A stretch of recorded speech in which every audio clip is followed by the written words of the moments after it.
شاء الله تبارك الله في حال على ام بي سي. متابعة ممتعة، متابعة ممتعة. الساعة 8، الساعة كم يا عمة المضيوم؟ 8 إلا ربع. 8 إلا ربع. يلا متابعة ممتعة. الساعة 8 راح يبدأ اللقاء الليلة. ها الله يعطيكم ألف عافية. أكيد الكل شاف اللقاء حقي على الام بي سي. تمنيت أنه نازل كله، للأسف في بعض الردود قاصينها مني، تمنيت أنها تنزل.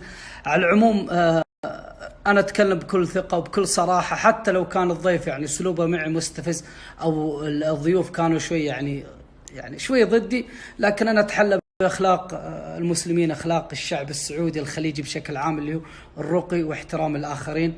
وإذا أحد يتكلم قدامك اسكتي لين يخلص وبعدين جاوب. على العموم الله يعطيكم ألف عافية. كانت حلقة يعني مميزة بالنسبة لي، ولكن تمنيت أنه ما قصوا بعض ردودي، تمنيت أنها نازلة كاملة.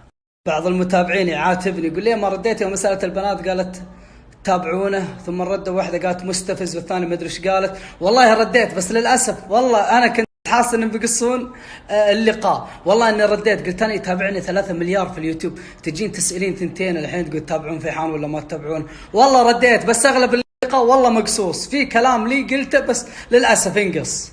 الله يعطيكم ألف عافية. كمية الردود في تويتر جدا أسعدتني وبسطتني. بالعادة تويتر يتنمرون علي، بس هالمرة فعلا طلعوا المحبين الحقيقيين. ما شاء الله تبارك الله، التعليقات كلها في صفي. الله يحفظكم إن شاء الله، وما تصفون إلا مع الحق، قولوا آمين. واعتقد إنه هاشتاج البرنامج أول مرة يطلع في الترند. اللهم لك الحمد إني لي فضل كبير في رفع الهاشتاج، وإن الهاشتاج صار كل العالم يعني من صفي من صالح. الله يحفظكم إن شاء الله. الوكاد أبى أطلع على الروز حقتي الحين. منين جايب الروز؟ والله بتعبي. لا، لازم تكون عندك شهادة عشان تجيب الروز. الله يحفظكم إن شاء الله. مشكورين مشكورين. فيحان، من اللي يكتب المحتوى؟ أنا في أحد يكتبه؟ لا، أنا من نفسي. هل تشوف نفسك مخول، شخص يعني فعلا مؤهل إنك تكتب محتوى الأطفال فيحان؟ الوقت الحالي نعم، أنا اللي أكتب المحتوى. يعني أنت تقول إني أنا معي ثانوية عامة، ما هو احتقارا للدرجة؟ الشهادة ما هي مقياس، في ناس معهم شهادات لكن صحيح في جميع الشهادات فيحان، بس حتى المحتوى ولا هذا يعكس مستوى ثقافة الشخص. فهل أنت تشوف نفسك مثقف؟ غير الثقافة، احنا نعتمد على الأسلوب الشعبي، الأسلوب المبطن اللي من وراء التريلات اللي يستهدف الطفل.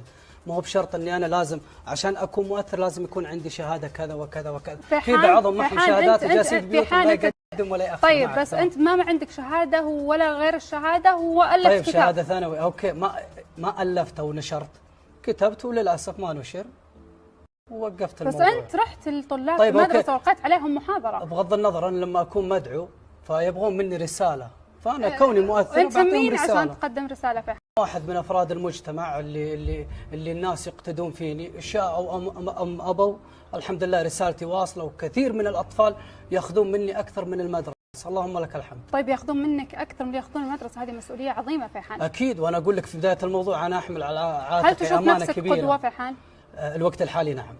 عند الاطفال يتعلقون فيني كذا، حتى الامهات اذا عندها اطفال اساليهم انت تاخذ منين من المعلومات. فيحان انا ما اشوف نفسي قدوه ولا في احد قدوه، لانه انا ممكن يقتدون في سلوك جيد لي، بس ما اقدر اقول انا قدوه كذا، ما في احد قدوه. لما انت تطرح موضوع عن بر الوالدين والطفل يتعلق بس انت قدوه كذا بكل شيء.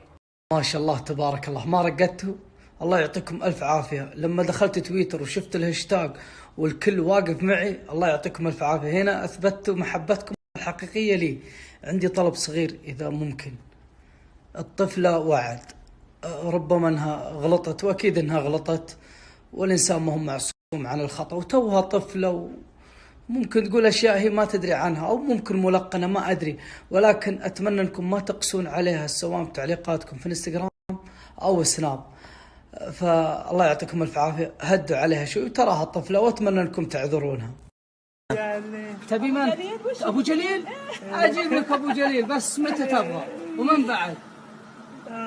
عطنا اسمهم واحد واحد يجونك بكرة. مين؟ المضيوم. ومن بعد؟ ومن؟ في واحد بيذكره سويكت أبد وحمدة والمنسية، كلهم ابشر، كلهم بكرة يجون بإذن الله. أجيبهم لين عند بابك بإذن الله. زين يلا، وهذا الهدية وصلت. تبي شيء ثاني؟ يلا يمناك سلم. يلا فما كريم. والله جايتك الكبرى هذه. الله يحفظكم. الله يحفظكم. يستاهل والله نتابعك يوم شفتك ساكن قلت ما شاء الله يستاهل. الله يسعد سيفتي، الله يسعدكم، حياكم الله. يلا فما كريم. يلا ان شاء الله العيال اللي ذكرتم كلهم اجيبهم بكره باذن الله. ابى اخذ رقمك من الاستاذ مالك. يلا الله يسعدك. يلا فما كريم، فما كريم، الله يستر عليك. صبحكم الله بالخير. اولا يعطيكم الف عافيه، غمرتوني بمحبتكم على مشاعركم النبيله وردودكم الجميله والايجابيه واللي تخدمني الصراحه، ما قصرت، يعطيكم الف عافيه. للامانه في خاطري موضوع ودي اقفل عليه لاني ابى انام، عجزت انام منه، بخصوص وعد وملاك. وعد طفله واول مره تطلع في لقاء، واتمنى ما تتنمرون عليها، وان شاء الله يكون لها درس انها ما تستمر في الغلط وتحترم الناس، وهي محترمه من عائله محترمه.